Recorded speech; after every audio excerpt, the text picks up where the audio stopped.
I have the leftover birria meat, and we're going to make ramen. Birria ramen. That's what we're doing tonight. We're making this on the stove top, so I'm just going to turn this on high.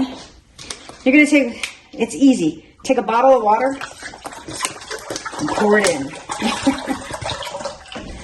So you do that. So I'm just going to take some of this, I'm just going to add it right directly to there. There's about 4 tablespoons. We'll see where we're at with that. I usually go by color and taste, but you're going to open your ramen. And you don't have to use any, you can use any type of ramen. Take that, put that in there. And I just pick up the crumbs that fell and toss them in there. I'm going to just put a top on. Just about up to a boil. And set a timer for 5 minutes. And I'm going to go ahead and shut this off. I like to add one more scoop. Put it right in the bottom. And we're going to, you can add the meat right to the soup bowl if you want to. I'm going to add a little bit. Depends on how you want to eat this. Do you want to eat this as soup or do you want to eat it as like this?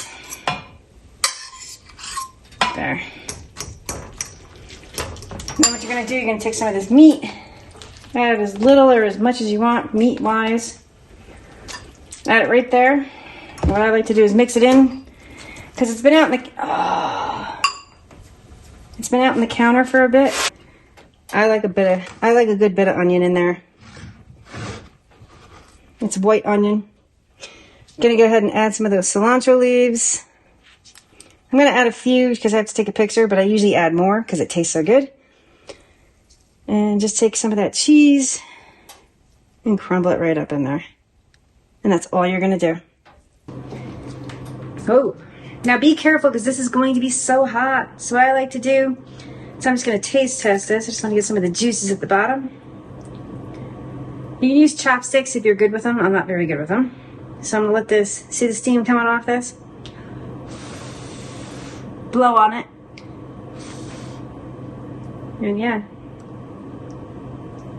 Here goes nothing.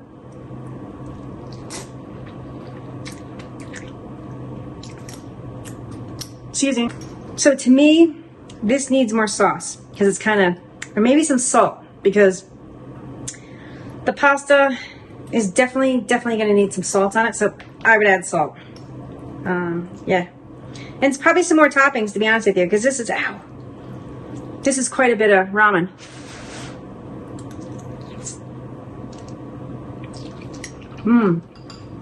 That was good. But yeah, quick, easy, and tasty. Just something you can do with leftovers. Thanks for watching, everybody. Hit like, hit subscribe, and yeah, stay tuned for the next vid. Thanks.